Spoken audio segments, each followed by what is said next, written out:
കൊയിലാണ്ടി കുറുവങ്ങാട് മണക്കുളങ്ങര അമ്പലത്തിലെ ഉത്സവത്തിനിടെ ഉണ്ടായ ദുരന്തം. ഇന്നലെ 2 ആനകൾ വിരണ്ടു, 3 പേർക്ക് ജീവൻ നഷ്ടമായി. ആ ദുരന്തത്തിൻ്റെ ആഘാതം ആ നാട്ടിൽ ഇപ്പോഴും വിട്ടുമാറിയിട്ടില്ല. വളരെ നടുങ്ങി നിൽക്കുകയാണ് ആ നാടൻ. പകച്ചുപോയി ശരിക്കും. കാരണം ആ ഉത്സവത്തിൻ്റെ അവസാന ദിവസം എഴുന്നള്ളിച്ച 2 ആനകൾ ഇടഞ്ഞു. ഈ ആനകൾ ഇടഞ്ഞ സമയത്ത് തിക്കിലും തിരക്കിലും പെട്ട് 3 പേർ മരിച്ചു. കുറേ ആളുകൾക്ക് പരിക്കേറ്റു.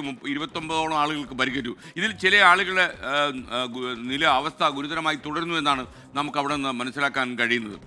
ഈ അമ്പലത്തിനടുത്ത് താമസിക്കുന്നവർക്ക് തന്നെയാണ് ജീവൻ നഷ്ടമായത് എന്നുള്ളതാണ് ഈ ദുരന്തത്തിൻ്റെ ഏറ്റവും വലിയൊരു വിഷമകരമായ അവസ്ഥ എന്നുകൂടി നമ്മൾ മനസ്സിലാക്കണം. നമുക്ക് ഏറ്റവും അവസാന വിവരങ്ങൾ ഉൾപ്പെടുത്തിക്കൊണ്ടുള്ള റിപ്പോർട്ടാണ് ആദ്യം ഞാൻ കാണിച്ചു തരുന്നത്. മണക്കുളങ്ങര ക്ഷേത്രത്തിൽ നിന്ന് പ്രത്യക്ഷമായി പറയാൻ കഴിയുന്നത്. 1000-ലധികം ആളുകൾ എത്തുന്ന ഉത്സവം. അമ്പലത്തിലേക്ക് 2 വരവുകൾ എത്തുന്നതിന് മുന്നോടിയായി എഴുന്നള്ളത്തിനൊരുങ്ങി നിൽക്കുന്ന ആനകൾ.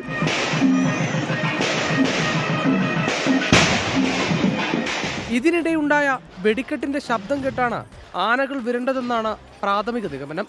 പരസ്പരം കൊമ്പുകോർത്ത ആനകൾ തകർത്ത കെട്ടിടാവശിഷ്ടങ്ങളിൽപ്പെട്ടാണ് മിക്കവർക്കും പരുക്കേറ്റത്.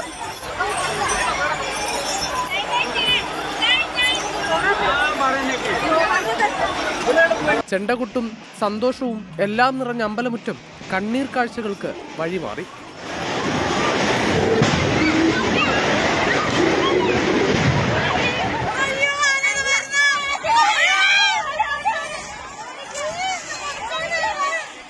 അമ്പലത്തിലേക്കുള്ള വരവുകൾ 2 വന്നതിനു ശേഷമാണ് ആനകൾ ഇടഞ്ഞിരുന്നതെങ്കിൽ ഈ ദുരന്തത്തിന്റെ വ്യാപ്തി ഇനിയും കൂടുമായിരുന്നു.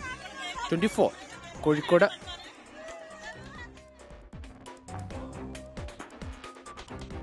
എന്തായാലും വളരെ നിർഭാഗ്യകരമായ സംഭവമാണ് ഉണ്ടായത്. ഇന്നലെ തന്നെ ഒരു പ്രേക്ഷകൻ കമൻറ്റ് ബോക്സിൽ ഇടട്ട ഒരു കാര്യം ഞാൻ ഇപ്പോഴും ഓർമ്മിക്കുകയാണ്. അദ്ദേഹം പറഞ്ഞത്, ഈ കാട്ടിൽ നിന്നൊരു ആന നാട്ടിലിറങ്ങി വന്ന് ആൾക്കാരുടെ ജീവൻ എടുത്തു കഴിഞ്ഞാൽ അത് വലിയ ബഹളമാകും.